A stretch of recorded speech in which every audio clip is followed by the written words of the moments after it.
ዳጣ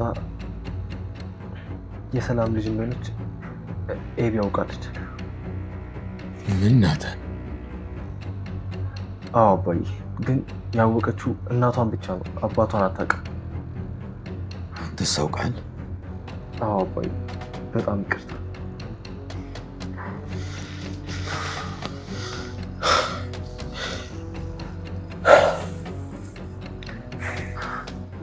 አባዬ በጣም ይቅርታ።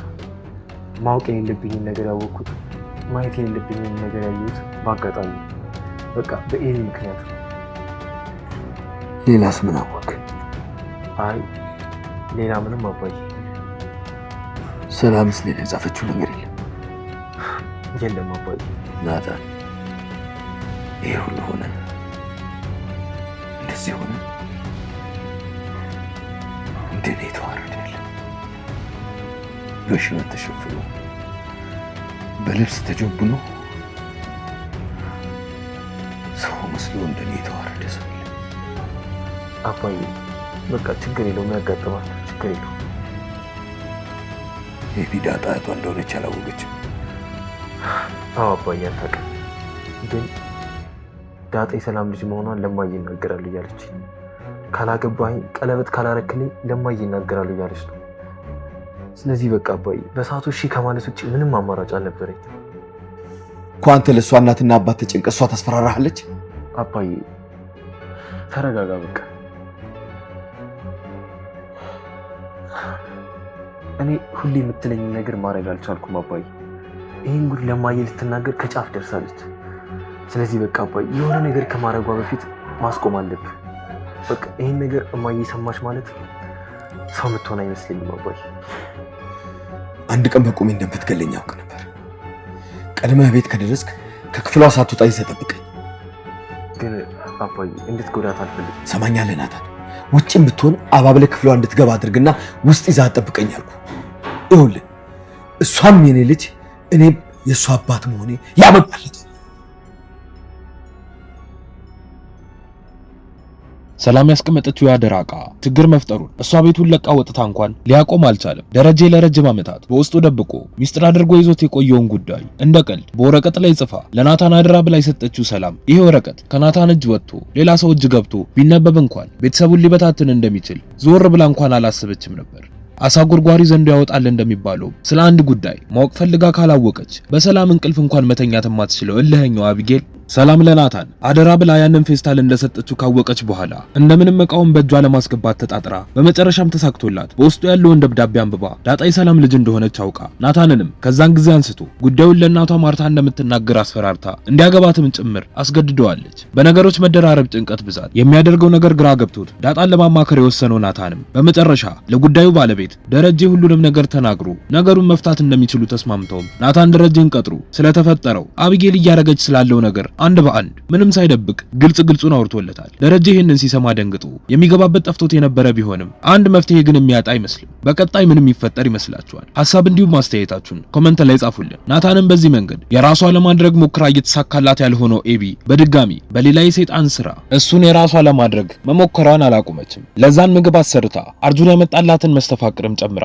ለናታን እንድትሰጠው አዛታለች። እሷም በትዕዛዙ መሰረት በፍርሃት ምግቡን መኝታ ቤቱ ድረስ ይዛለት ትሄዳለች። ባልተለመደ ባህሪዋ ግራ የተጋባው ናታንም ከመኝታው ይነሳና ለምን እዚህ ያመጣሽልኝ? እዛው መጥቼ እበላለሁ ብሎ ሲላት ለዛም አይ እንደዛ አይሆንም ትቆጣኛለች ብላ ስትል በፍርሃት ናታንም በንግግሯ እንዲሁም በሁኔታዋ ግራ ተጋብቶ ማነች የምትቆጣሽ? ቆይ ምግቡንስ ማን ነው ወሰጅለት ያለሽ ብሎ ሲያፋጠጣት ለዛም አይ ማንም አላከኝም እኔው ራሴ ነኝ ብላ መንተባተብ ስትጀምር ናታንም አምጪው ምግቡን እና አትዋሺ፣ የግዴታ ይሄንን ማን ስጪው እንዳለሽ መናገር መቻል አለብሽ፣ ያለዚያ ግን ይሄ ምግብ መርዝ ቢኖረው ወይ ደግሞ ጉዳት ቢያደርስ የመጀመሪያዋ ተጠያቂ አንቺ መሆንሽን እንዳትረሺ፣ ስለዚህ ማን ስጪው እንዳለሽ ተናገሪ ብሎ ሲያስፈራራት ለዛም በፍርሃት ኤቢ ናት ስጪው ያለችኝ፣ ምግቡን ግን እኔ ነኝ የሰራሁት፣ ክፍል አምጪልኝ ብላኝ ወሰድኩላትና ከዛ ደግሞ ወስደሽ ስጪው አለችኝ ብላ ስትለው ናታንም እሺ ለዛ አሁን በቃ ሂጂ እኔ በለዋለሁ ከጠየቀችሽም በልቶታል በያት ብሎ ይሸኛትና ስልኩን በፍጥነት አውጥቶ ለዳጣ መገናኘት እንዳለባቸው የጽሁፍ መልእክት ይልክላታል። ብዙም ሳይቆይ ይገናኙና ናታንም ቀጥሎ ዳጣ እቺ ልጅ በቃ አብዳለች አይደል? ባለፈው አርጁን አንድ ነገር ሊሰጣት እንደነበረ ነግረሽኝ ነበር አይደለ ብሎ ሲጠይቃት ዳጣም አዎ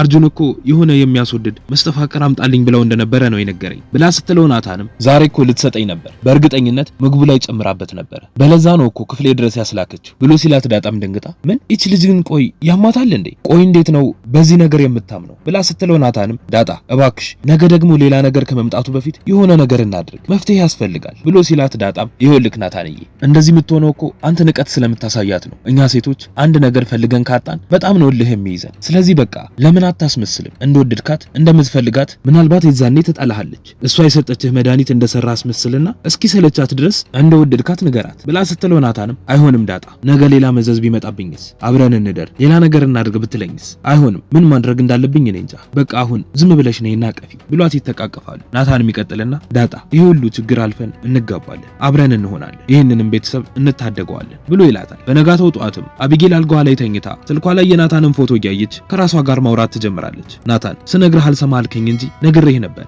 እግሬ ስር ወድቀህ ትለምነኛለህ ብዬ ነበር። አሁን ያቺ ቀን ደርሳለች ትልና ወደሱ ጋር ቀጥታ ትደውላለች። ስልኩን እንዳነሳውም ናታንዬ የት ነክ ብላ ስትጠይቀው ናታንም ትምህርት ቤት ነኝ አልመጣም ብሎ ይመልስላታል። ኤቢን በንዴት ትምህርት ቤት አይደለህም ከዳጣ ጋር ነህ አይደለ? አሁን መኝታ ክፍሌና ለብቻዬ ይደብሩኛል ብላ ስትለው ናታንም እኔ ከዳጣ ጋር አይደለሁ የት እንዳለችም አላቅም። ደግሞ ምን አድርገ ነው የምትይኝ? አልመጣም ብልሽ ልትናገሪ ነው ብሎ ሲጠይቃት ኤቢን ባጭሩ አዎ ብላ ትመልስለታለች። ናታንም ይቀጥልና ተናገሪያ የኔ ቤተሰብ መሰለሽ እንደሚፈርሰው ያንቺ ቤተሰብ ነው እሺ ብሎ ጆሮዋ ላይ ስልኩን ይዘጋባታል። እሷን በንዴት እንዴ ቆይ ይሄ ጅል የሚያጣላ ነው እንደ ሰጠኝ? ቆይ ምንድነው እየተፈጠረ ያለው ብላ በሐሳብ መብሰልሰል ትጀምራለች። በዛን ሰዓት ናታንና ዳጣ አንድ ቦታ ላይ አብረው ተቀምጠው ነበር። የናታን ሁኔታ ግራ ያጋባት ዳጣም አንተ ግን ምን አባ ሆነህ ነው ንገረኝ እስቲ ናታን ብላ ስትጠይቀው እሱም በጣም ጨንቆኛል ዳጣ፣ ከአቅሜ በላይ ሆኖ ግራ ገብቶኛል። እማዬና ይሄ ቤተሰብ በጣም አደጋ ላይ ናቸው። በዚህ ሁኔታ መቀጠል በጣም ከባድ ነው። አባዬ ምን እንደሆነ ባላቅም ግን በጣም አደጋ ውስጥ ላይ ነው ብሎ ሲላት ዳጣም በፍርሃት ምንድነው የተፈጠረው በግልጽ ንገረኝ እንጂ አባቴ ምንድነው የሆነው ብላ ስትለው እሱም ዳጣ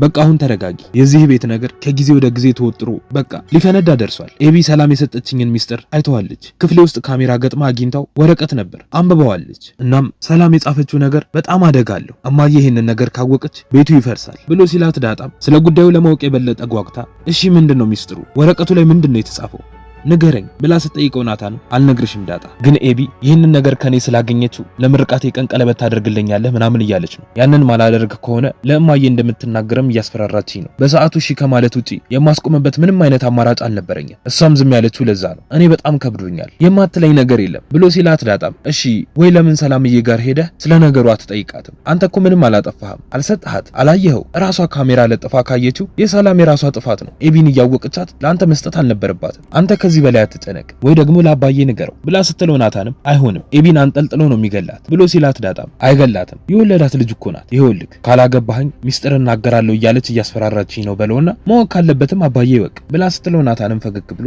አዎ ዳጣ ልክ ነሽ፣ ስለ ጉዳዩም ስለ ሚስጥሩም እሱ በደንብ ያውቃል፣ ለሱ ነው መናገር ያለብኝ፣ በጣም ትክክለኛ ምክር ነው ብሎ ያሞግሳታል። ከዚህ በኋላም ነው ናታን ደረጀን ቀጥሮት ስለተፈጠረው እየሆነ ስላለውም ነገር የነገረው። በቀጣይ ምን የሚፈጠር ይመስላችኋል? ሐሳብ እንዲሁም ማስተያየታችሁን ኮሜንት ላይ ጻፉልን። የምንለቃቸው ቪዲዮዎች ለብዙ ሰዎች እንዲደርሱ ላይክ እንዲሁም ሼር ማድረግ አትርሱ። ቀጣዩ ክፍል በፍጥነት እንዲደርሳችሁ ሰብስክራይብ በማድረግ የደወል ምልክቱን መጫን አትርሱ። በቀጣይ በሌላ ቪዲዮ እስክንገናኝ እስከዛው በሰላም ቆዩ።